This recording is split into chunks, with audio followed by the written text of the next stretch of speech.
Growing up in Haida Gwaii was very free. I just always remember running around on the beach. Parents were always on the beach just having fires, and we'd always have dinner out there. When the tide was low, I just remember my dad and all his friends going up waist deep and reaching down, grabbing crabs and throwing them on the beach, and then we would cook them. So that was really cool. You know, I was like 7, from what I remember, 7 years old, riding around in the streets, and just no parents, just kids meeting up, going to the park. So it was good. It was a good life. We left Haida Gwaii for Toronto when I was around, I would say 8 or 9. We went to specifically North Bay area, which is where my grandparents lived. And from there, my dad got a good job building bridges. And then my dad's job took us into Milton, Ontario. So I finished off high school from there. And then grade 11 is when I decided to move out and move in with my best friend and her family, because me and my parents weren't getting along. There was lots of arguments in the house, and I just decided that I didn't want to be there anymore. So I left, lived with my friend and her parents, finished grade 12 and graduated. And in grade 12 is actually when I started boxing.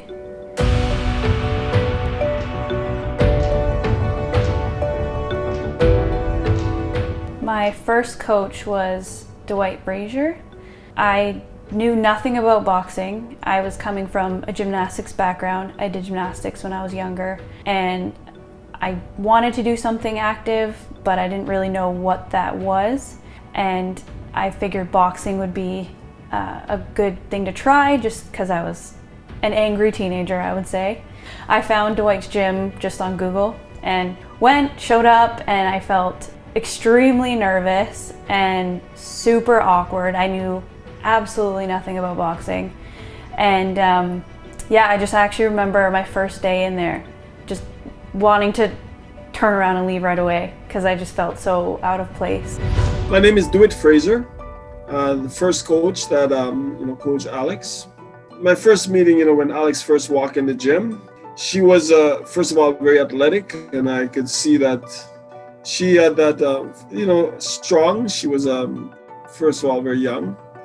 And I thought, we'll see where this goes. I stuck it out and kept going, and then eventually the owner, Dwight, saw me in there hitting the bag, and he kind of approached me and he asked me if I wanted to start fighting, and I said no. I wasn't into that, and eventually I just kind of got more comfortable and started to spar. So just got into the ring and just sparred with some of the other girls and guys there, and started to like it. And then he convinced me to do my first fight. So I did that, really nervous about that, and I ended up winning my first fight. She was not very confident going to their first fight, and that's very natural, because whether you're Sugar Ray Leonard or you're Muhammad Ali, the fear is the same. It's all a matter of how you deal with it. After that moment of me winning, I was addicted to the feeling of winning, like beating somebody up and not getting in trouble. So from there, I was just in love with it.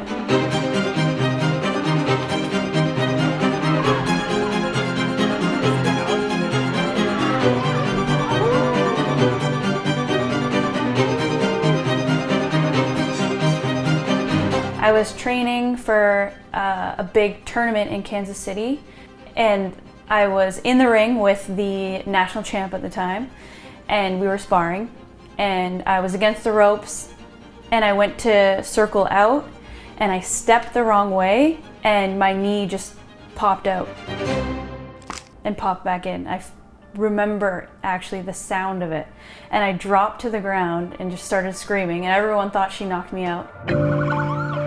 Had to go to the hospital.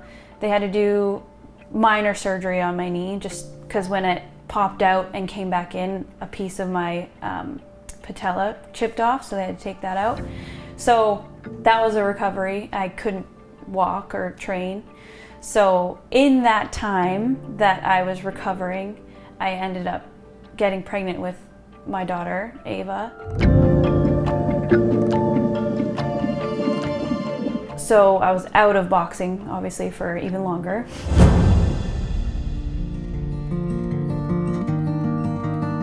During all that time, I just watched a lot of boxing. And then once she was born, I think a month after I had her, I started training again. I had her in her little car seat in the backyard, and I would just shadow box and do what I could, and then started doing stuff with her.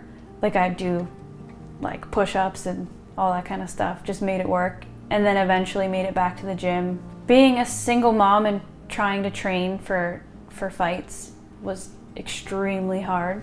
I had to take the bus everywhere. So I had a full-time job coaching gymnastics, which I brought her to. And then right from the gymnastics gym, which was on one side of Mississauga, to Dwight's gym, which was borderline Mississauga, Toronto.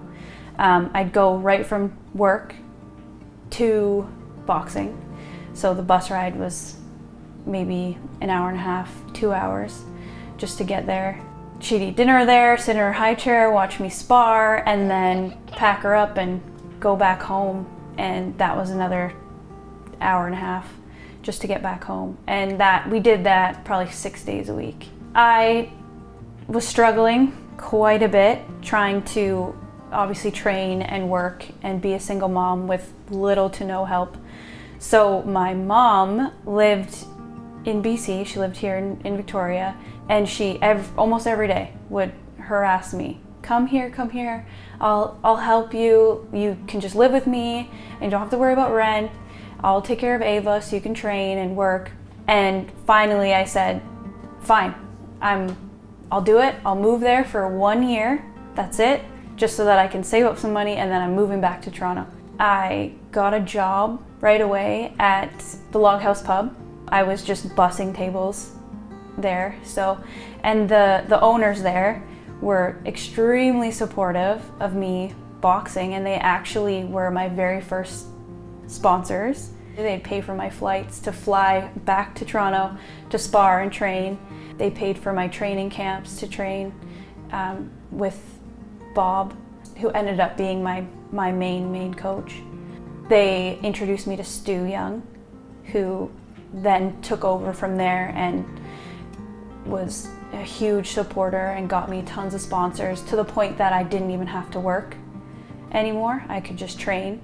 So between that and my mom taking care of us, for me to go back home would just be stupid. My name is Bob Pegues. I'm a provincial boxing team coach. I coached Alex Strickland as the provincial team coach for several years, and then as her personal coach through the provincials, Western Canadian Championships, National Championships, and the Olympic qualifier for 2018 Olympics. Several months before I met her, I heard that she was training out of Victoria, out of Olsen's gym, and that her coach was suggesting that she had some great potential. When I did meet Alex, I watched her work out, and several things impressed me, but primarily two, basically the fact that she was left-handed, a southpaw, and that she hit with extraordinary power for a female boxer. She hit like a guy. And she, at that time, I believe she was 65 or 69 kilograms. And we cut her down to 60 for the big leagues, and she did extremely well there.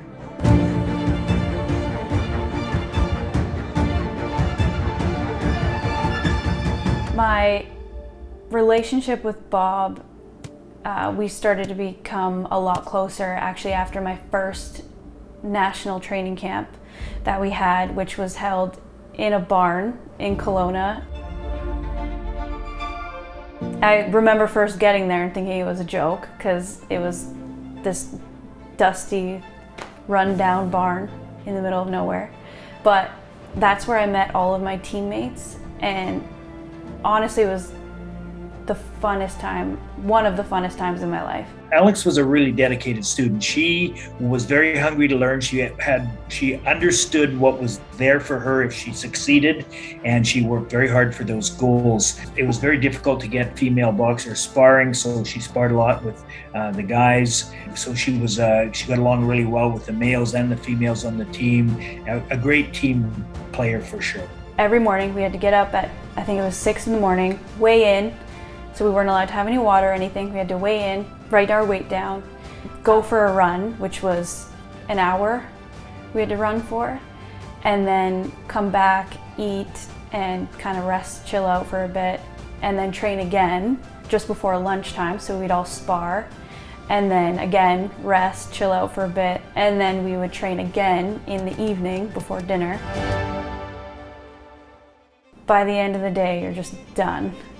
At nighttime, we'd sleep in the ring. There's blood everywhere. People are just wiping it up and putting their air mattresses down in the middle of the ring. Definitely built character, I would say. 10 seniors go to that camp. We had 9 of them. We left that camp and drove to the Western Canadian Championships and won 9 gold medals at that. And from there, the first ever time BC had ever really achieved anything other than 1 or 2 boxers was that year in Mississauga. We had 6 BC boxers in the final out of 9 in the championships. That was the first year I met Alex, and that was the first year of the official program where we became Team BC. My first nationals, I got silver. The girl I lost to for gold is now going to the Olympics, so I don't feel so bad about that now. I mean, even getting second at nationals, silver medal, my first nationals was a good feeling. And it was back in Mississauga, so I saw some old teammates, some old friends, and some old coaches, which was cool. If I was to describe Alex after a win, I'm going to tell you that she was probably exactly the same after a loss. Alex showed very little emotion. She got down to business. I'm sure she was overjoyed inside, but it never really bubbled out. If she didn't do well, she went back to the gym and started working hard again. My big wins after silver at the nationals was gold at provincial championships, and then actually twice I got gold at provincials, and then I also won Western Canadian Championships as well, and I was awarded Best Female Elite Boxer, so that was kind of nice. And then in one of the tournaments, I can't remember if it was Western Canadian Championships or provincials, I was also awarded Best Female Boxer at the fight. So those were some pretty big wins for me.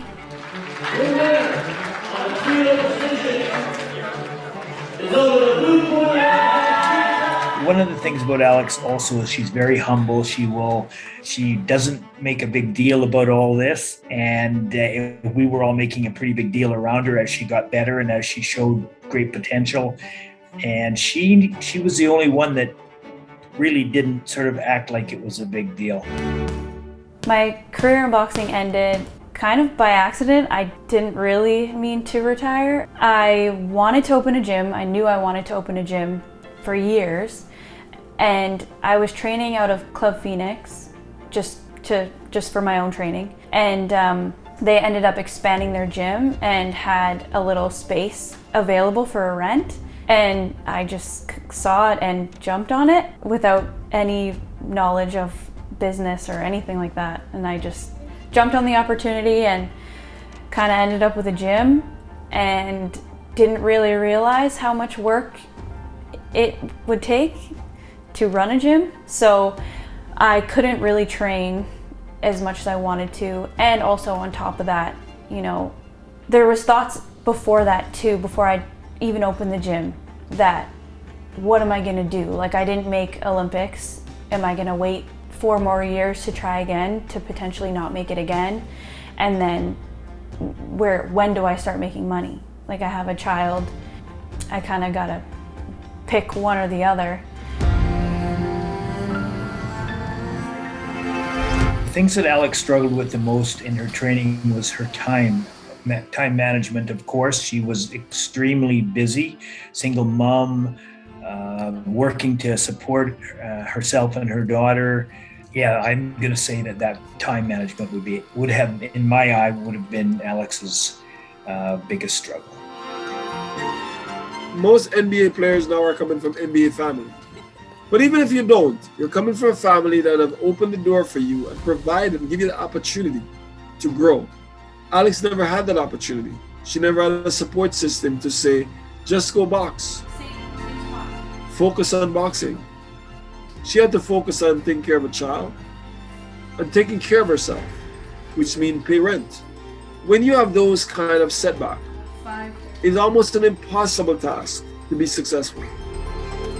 More experience in the ring would have done Alex a lot of good. And it's always difficult to get the experience for females in boxing. There's not that many. If they're boxing, they're usually boxing against the same person several times. Because she hit so hard, nobody wanted to play with Alex very much. You know, even sparring was difficult. So she was unique in that way. I would say that had money not been an issue for all of us, and time, etc., a sparring tour down in the States would have probably been the next step for her.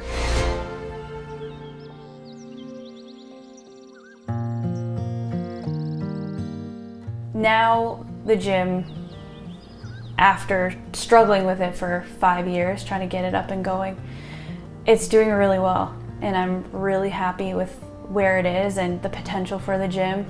And our main goal is to develop a good fight team, a good competitive team, and we're doing that right now. So it's really exciting. And we're the only competitive boxing gym right now in Langford. So we kind of have a head start, and we just want to build on that. And I'm excited because this is what I wanted for so long, that I thought about doing, but just never had the time because I was training. And now that I'm not boxing and competing, being able to coach people to do what I love to do is the best job ever. I'm very happy to see what she's doing in her area, and also not just for male but for female, because in order to excel in boxing, you need to draw from both audience. Having a gym with only women would not benefit women for society. We're always separating each other, and what happened is women need to be around men to see their behavior, and men need to be around women to see their behavior. And having both of them together, learn to appreciate and enjoy each other, but also respect for each other. Those girls specifically, there are kids for sure in our club that I could see I understand where they're coming from. They're angry, or they came from shitty homes. It's like an outlet for them. It's like a safe place for them to be. Yeah. Boxing for me kind of gave me a sense of belonging, if that makes sense. I felt like the people that I trained with and my coaches made me feel like it was another family. And that's what I loved about it the most, honestly, was just that camaraderie, and we all loved the same thing. We all had the same things in common, and I felt good when I was in that environment. I felt happy. So I was always excited to go train, was so excited all the time to go to training camp. For me, aside from just loving the sport in general and competing and going to meets and things like that, going to competitions, it was honestly just like the family vibe of the whole sport that I loved. And like, you know, I'd go to different competitions and see old teammates and old coaches, and I loved it. That's what I really loved about it. Alex is way up there as one of my favorite female boxers that I ever worked with. Just a good-hearted person, big-hearted person, great teammate, great team player. 10 out of 10 for Alex from this guy.